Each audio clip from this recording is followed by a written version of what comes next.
Oh, good morning, YouTube, or good afternoon, or good evening, wherever you may be in the world. Um, Welcome to episode 12 in the Oka 251 rebuild series. I've managed to rope my lovely partner Bren into giving me a bit of help, and bear with me, she's not very familiar with power tools. Thanks, So Dylan. I'll do my best. let me flip this around and show you what I'm doing at the moment. So last week what did we do? We finished off sort of doing the dash and things.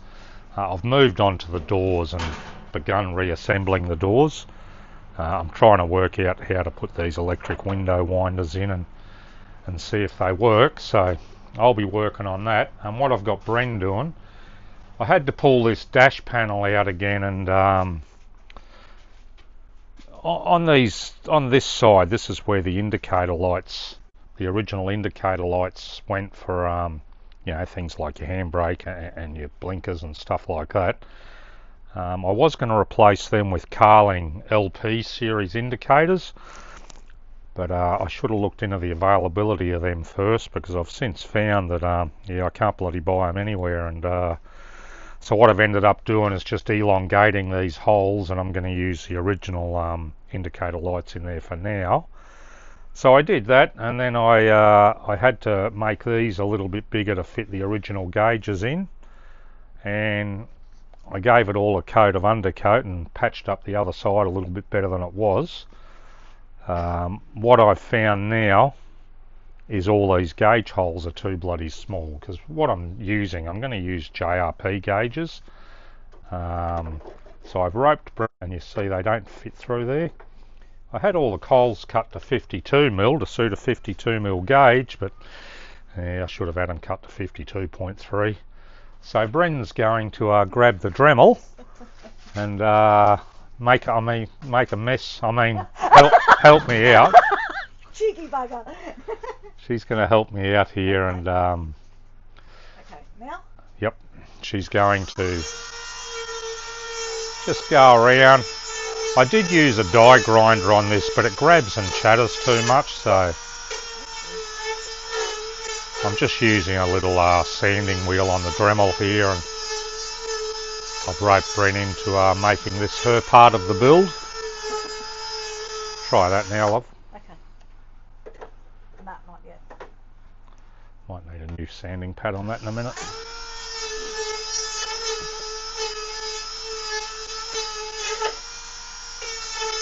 Oh, God. You can see I'm going to have a bit of patching up here to do when Bren's finished with this. Oh, God, no. Just go slower. You'll be alright. Okay. That's it. Perfect. Alright, try that, love. Might need a new sanding wheel on that. Okay, so I just changed that little sanding wheel, so they don't last long. Good? Okay.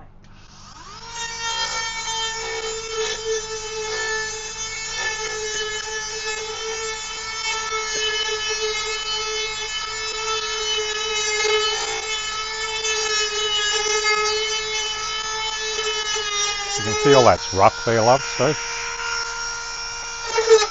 Yeah.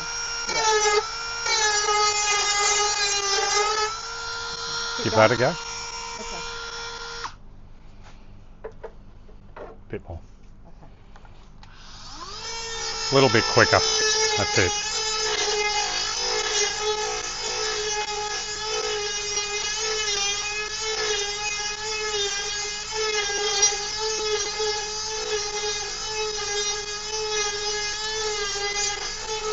Alright, give that a go, love.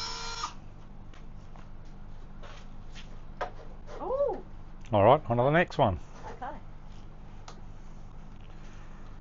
Okay. Okay, so that's what Bren's doing. Her job is to enlarge all of those holes slightly, just enough to fit the gauges in. And yeah, I'll give you a look over at this door when I've worked a bit more out. Can you just stop for a sec? I'm just going to I've been in two minds as to whether to throw the door skin on first, because I am going to do couple of bits of welding up in here, but it's much easier to get into everything here, obviously, with the door skin off. And to fit this electric window winder, I need to put the window in, which means I need to put all this channel and everything in here. So I've been a bit worried about where I have to weld, how the heat might affect that. So I'll have a bit of a think about that, and I'll come back to you when I've got a bit of a plan worked out here.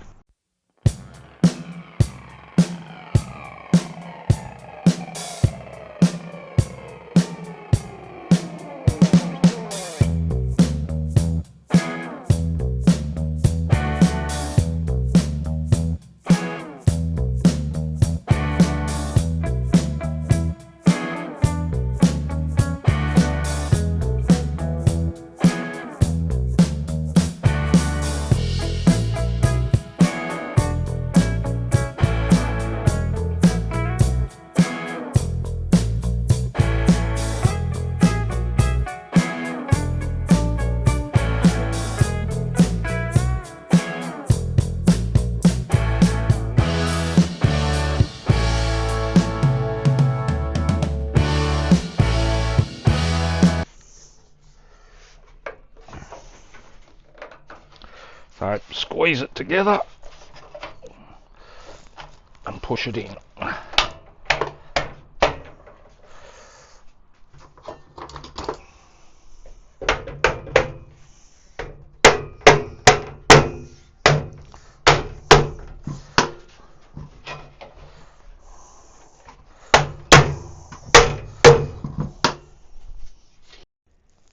Alright, so this is where we're at. I've got the Bailey channel retainer and also the Bailey channel itself in. Let me see if I can find a little bit of that here. There's the Bailey channel. See if I can find a little piece of the retainer strip and show you how this goes. Got a little offcut here somewhere. I did have. Here we go. So the first door I did, I bloody dicked around for ages, and when you look at this Bailey channel, you can see it's got a groove on either side. Well, I assumed that groove slotted in like that, but yeah, I assumed wrong. Basically what you have to do when you put this stuff in is push that Bailey channel right down into that retainer. Make sure you get it even. So yeah, that might save you a lot of stuffing around, because I don't know how many times I had that in and out trying to work out what the hell I was doing wrong. But anyway, the benefit of hindsight. So anyway, all that's in. What I'm doing now is I'm dicking around with these window winders. Oh, one thing to make sure too, if you've sort of repaired your door and pulled all these pieces out, make sure your glass fits back in and you've got them all lined up correctly. So before you sort of go any further, I had to adjust the bottom. Well, not that side, but this other side, I had to cut that hole a bit bigger and move this arm out a little bit. And yeah, she's all good now. So what I'm doing now is, this is the window winder mechanism.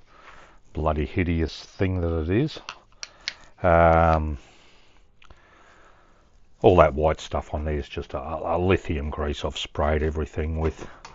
I've got new belts on these, but when you put a new belt on here, you'll see there's like a little sort of, can we see that? Like a little clamp in there held with a couple of grub screws, but make sure that belt sort of doesn't spread out past the clamp. I've trimmed it off a little bit so it doesn't sort of rub on anything. That's all tight. What I'm doing now, I'm setting this up for an electric window winder. I followed a tutorial I found online. I'm sorry, I can't remember whose tutorial it was, but I'll put a link to it in the description. So I'm basically doing the same thing they did, This is the this is a spare one I've got. This is the centre post that the window winder goes on. So basically you need to pull that out. The tutorial online, he drilled 2mm holes, but I could only get 3mm screws at Bunnings, and so I ended up drilling 2.5mm holes, 4 of them, all around the circumference of this piece, and then I tapped them out to 3mm. One of my holes is a bit wrong there, so I'm just going to use 3 screws. So I've got 3 screws in there, 3 3mm screws screwed down into the centre piece of this. So what you find is this little plastic piece strips very easily. So you want a way to mechanically lock it onto the window winder mechanism. And then these ones on the outside, I've just used a 20-cent coin because I was too lazy to cut a round piece of steel, so 20-cent coin's the right size. After you've drilled these holes around here and attached this, then you'll drill some 3mm holes or 2mm, whatever screws you want to use, and that's just to basically lock this, mechanically lock all these pieces together. So I'll just grab another screw before I proceed. And these ones aren't sort of held in by anything, they're just hanging there. So what you then want to do is just put another round piece over the top and use your original, or grab a 5mm M5 bolt or screw and screw that down onto there. I will whack a bit of Loctite on that so it doesn't come out. And yeah, so that way all that's mechanically locked together and you won't strip that gear there. I think the bigger gear that goes on this electric motor, I don't know if that'll eventually strip out, but anyway, they're only bloody cheap, 80 or 90 bucks for a pair of these things. So yeah, that sits over there like so, and yeah, I've tried it on the other door.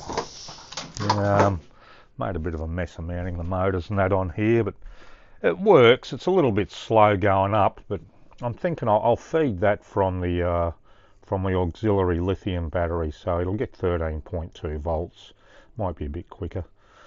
I've just been testing it off a battery here that I charged up, so we'll see how it goes. And if I'm not happy with it, I'll try and come up with another solution. But anyway, I'll keep going with this, and I'll come back and show you when I've got this door together, and we'll get this motor and that bolted in. Okay, well I've been ginning around with these bloody doors and windows for days, and I've had enough. I've basically given up on the electric window kit that I had, because it's just not strong enough. The motors just keep overheating. But I can wind this window. That's quite easy to wind down. A little bit of effort to wind it up. The driver's door's easier, so I'm either going to stay with manual winders for now, or I'm investigating another power window kit, but I'm not sure if I've got enough clearance at the bottom of the window to use it. If I can, I'll basically get rid of all this complete section and put a totally different power window kit in, but I'm just waiting for some answers from the mob that supplies them, and I'll work out whether I can fit it or not. So yeah, what I'm going to do now is I'm going to keep going with that dashboard fascia and everything, and get it all set up, and I'll just put the doors on the back burner for the time being, and we'll get back to them at another stage. Okay, so what I'm doing here, that's not the switches I'm going to use, but I'm just sort of getting everything set up so I can make sure that everything fits where it has to. I went out and bought myself a U-Butte 10.1 inch floating screen head unit, which I'm going to be dicking around with for a while now, and see if I can get it to fit without too many adjustments. And I want to do all that in case I need to weld a bracket or something in before I paint all this again. for the umpteenth time, but anyway, I'll get into it and give you a look in a minute. Alright, so what we've got here is a, believe it or not, it's brand new, but it's a brand new old stock. It's been sitting around for about 30 years, so there's a bit of surface rust and that on it. This is a, brand new old stock Dana 70 rear diff housing. It's had 35 spline axles put in, and it's got the locker, I think it's the True Track it's called, in there. So yeah, it wasn't cheap, but I decided to go this route rather than, I bought this off Paul Knott, so rather than send my diff over to him and get it all modified and that, I thought I'll just, I'll put this new one in. So I'll probably pull these calipers and that off and give it all a good clean up and a coat of paint. And yeah, she'll look good again. All right, that'll be the next project. So this is where we're at. Yeah, this diff housing, I've just roped Brent into coming out and just going to clean this housing up a bit and give it a coat of paint. Yeah, it's not too bad. A lot of it's surface rust. There's a bit of pitting in there, but what I'll do is just get the main stuff off, and I'll hit it with a bit of rust converter and then give it all a coat of paint. But I've spoken to Paul Knott, who I bought the diff off, about the state of these rotors, and because they're quite corroded and pitted, so he's going to send me a couple of new rotors over, so that's good. And then I'll pull the hubs off. I've already started pulling one off, but I don't have a Paul's going to send me also. I don't have a 2.5 inch hub nut tool here, so I'll have to wait till next week till I can pull those hubs right off, and then I'll clean them right up, put the new rotors on, and yeah, she'll be as good as new. Well, it is new, it's just been sitting for a long time. Alright, come on love, get into it. Okay. I'm getting into it. That'll be your job if we break it, you got to fix it. Yeah, right. Yeah, so progress is being made. I know it's been a while between videos, but you got to realise I'm just doing this by myself, mainly on weekends, or by myself most of the time. And yeah, sometimes things, they need doing 2 or 3 times, and they can be a bit slow and repetitive. And to be honest, I just get the shits with filming some of it sometimes. So anyway, we'll get into this, and we'll give you a look once she's all done. Alright, so I've given this diff a coating with some VHT chassis paint. She's come up alright.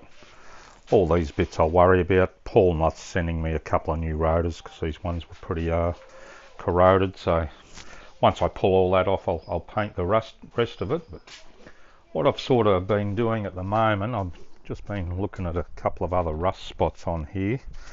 I'm going to patch that up down there. But I noticed this morning that there was water dripping out from in here, and I'm trying to figure out where the hell it's coming from. I looked down on top of the roof frame and that here, and it's all dry in there, so it's not coming from in there. I've ended up drilling a hole to have a bit of a look, and what I've found here, something worth noting if you're putting a new roof on,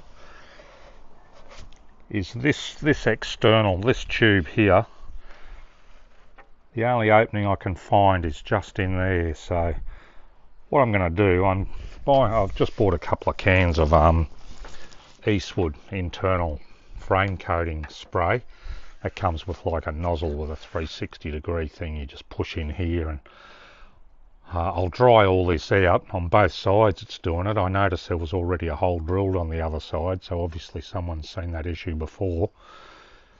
But when I first drove this truck home, I was sitting in it out in the rain, and I noticed water dripping here. So obviously if you've got a leaky roof, it all leaks down onto here, runs back here, goes down to that hole, and then films this SHS section. So yeah, we'll deal with that. And what I'll probably do once I've coated all the internal is I'll get some silicone in there. I'm just going to fill that with silicone to seal that hole up down there. And you can't really see it on the camera, but trust me, it's down there. So yeah, another little job to do. Yeah, I'm sort of waiting on a few parts to arrive before I can progress too much further.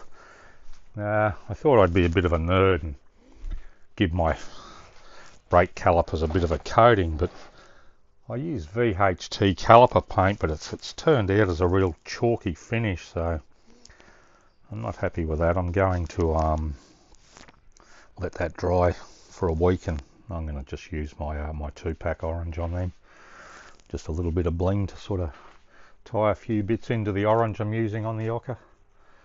And today I was going to redo this little actuator for the air vent, but do you think I can find where the hell I've put it? Yeah, I bought a new actuator and a couple of limit switches, so I'll get that set up, and I'll give you a look when I do. And unfortunately, with the fascia I had laser cut, I never realised I had these holes slightly out of line, so I'm getting another one cut.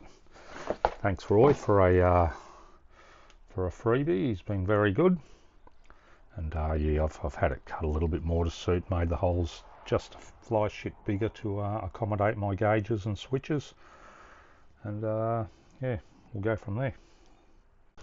Alright, so I've finished cleaning up this brand new old stock diff housing. Now it looks like a brand new diff housing.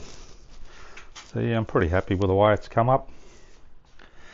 I didn't pay too much attention to painting these calipers because they'll get covered in shit anyway, but yeah, looks pretty good. I'm happy with the way all that's come up. And I'll throw on a bit of what do you call it, Ceramisil caliper grease on all the slides, made sure they're all nice and clean, so she should be good to go. And I'm not sure when I'll get to install that, but yeah, thanks to Paul for sending over a couple of brand new rotors and a couple of new lock washers for the axles. But yeah, next thing, I'm not really sure what I'm going to do. I'm sort of waiting for parts, so things are going to become a bit slow while I rebuild the bank of Ocker as well. So no mun, no fun, they say. So yeah, it might be a little while before I get the next video up, but I am plodding along in the background. There's lots of little things, you know, sorting out wiring and all that sort of stuff, and just working out what I'm going to do. And yeah, we'll go from there. Dryden's getting his nice pink suitcase out. I am working on this steering column at the moment, so I'm just cleaning all that up, and I've got a bit of what do you call it, fabric and plastic bloody paint or something. I'm going to paint all this black, but this steering wheel is a bit rooted, so I'm just going to use some steering wheel repair glue to stop all these grips. I don't know if you can see that, stop these grips from twisting there. You just inject it in behind and let it set, and I'll paint all that black. And yeah, little jobs bit by bit. Okay, so what we're doing at the moment is I've just been dicking around with this little actuator for this fresh air recirc vent. What I've done, rather than use limit switches, I've just welded another little tab on the door and moved the actuator over a bit. So the actuator's got its own limit switches at full close and full open, so I still don't have a switch yet to test it. But yeah, I've just moved it so it basically moves its full range of travel and doesn't keep trying to drive the motor and burning itself out. Bit of a pain in the ass until I get a switch here, but we'll test it.